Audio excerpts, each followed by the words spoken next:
Hi, everyone. This is Chris Phillips, the founder of Socrates Cafe. And I wanted to take time on World Philosophy Day to speak a little bit about this labor of love of mine that now has been ongoing for 25 years and a couple of months, that still has a momentum somehow after all this time, and in fact is expanding and spreading and burgeoning in many unexpected places across the globe. I just spent an incredible intensive week traveling the length and breadth of Saudi Arabia, where my Socrates Cafe book was published in Arabic, and Socrates Cafe groups are flourishing, many of them facilitated extraordinarily well, I think better than me, by women. I also was in my family's native stomping grounds in Nisos, Greece, a tiny volcanic island where in many ways the Socrates Cafe story for me all began, and I write about that in my upcoming book, Soul of Goodness, which will be out in February, published by Prometheus. But most of all, I wanted to talk about the fact that philosophy is meant for everybody. It's not just or so much a human science. It's not just or so much an academic discipline. It's not just or so much something to address the challenges of today. It's meant to open up and broaden and widen and deepen and make more colorful our lenses so that we think in a dazzling array of colors. It's meant to be accessible to everybody without in any way being necessarily easy. It can be unsettling, even if it's also exhilarating. Philosophy at its outset was not just about being confined to thinking about a certain range and realm of knowledge, but about how we should live, about who we can be, who we can still become, about understanding ourselves and understanding others in ways that enable us to transcend any sorts of obstacles, bonds, limitations that we set for ourselves or that others set for us. But it's not just about the human condition, it's about the condition of the universe itself.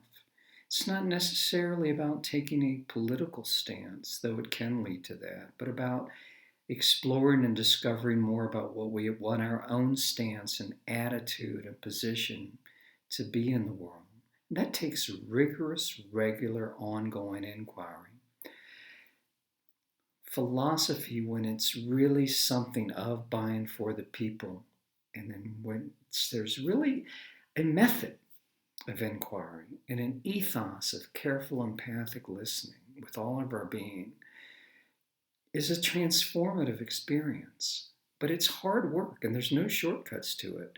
Yes, it can and does have a very rightful place in the academic realm, but when it's just confined there, I don't think it can breathe as it should when it's also outside of the academic cloister or bubble. The important thing is that we all inquire as fellow perplexed human beings, that we all do have our specialties, and we might also be academic philosophers or scholars in some area, but we're also wonderfully, painfully human, and we believe we can benefit from the insights of others. And that's at the heart and core of what Socrates Cafe is all about. And when we can sort of reveal ourselves to ourselves and to others, not as some naked narcissistic confessional of a group encounter, but where we encounter ourselves and other fellow human beings by just having the chutzpah to really get our view out there on any given question. It can be, what can it be to mean to be a good human being or a bad human being? What is human evil about to? Is the agent of an act of evil the same thing as the act itself? Or can we differentiate? Has there been anybody who's ever existed who hasn't also maybe shown some sort of loving act, or who's just mere being in the world has also maybe created a little bit of love out there among somebody else?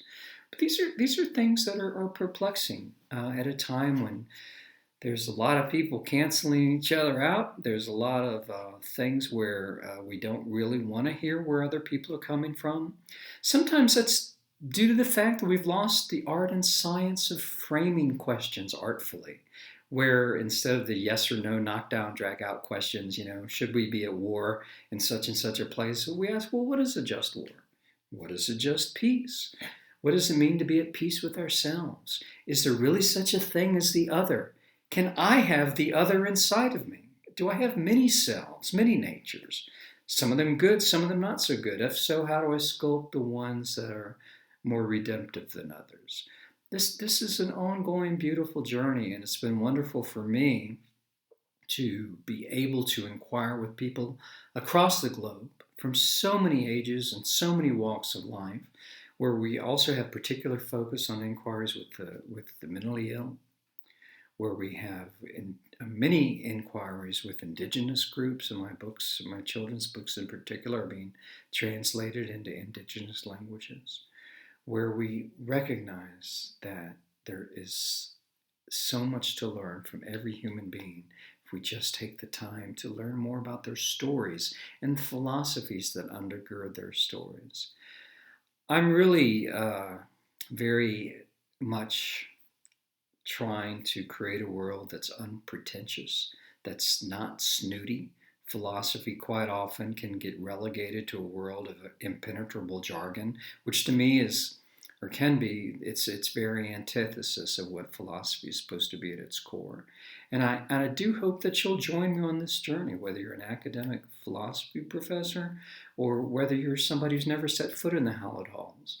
That you'll join these places and spaces where people get together, where we don't worry about our degrees and pedigrees, but where we really want to turn back on those childlike, but by no means childish questioning lenses that do get often shunted off in the hurly-burly of everyday living, but also to create circumstances in which every human being can have that time. I was almost going to call it leisure time, but I think it's a pleasure time that's all about eudaimonia, a kind of joy that springs from discovering more about ourselves and others, our connectedness, sometimes our disconnectedness, and also just about pondering the immensity, the grand scheme and not so grand scheme of things, and what we might do during our mortal moment here to make our world a little bit more creative, colorful for one and all. And I think philosophy is at the heart of that. And I think sometimes even many who are spearheading world philosophy, they can forget what philosophy is all about or even have misunderstandings of what philosophy is all about.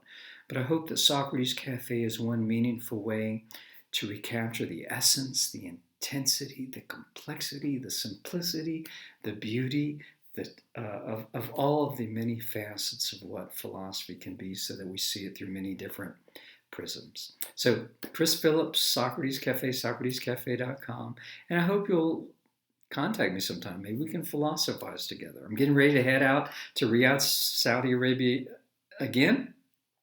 December 8th through 10th is their first ever International Philosophy Conference. I'm honored and thrilled that they've asked yours truly, this guy from pretty regular background, doing pretty irregular things with his life, trying to take some sublime risks while I can, more so than ever since my father's tragic death, redoubling my commitment to making the world more loving and more lovable and more livable for one and all.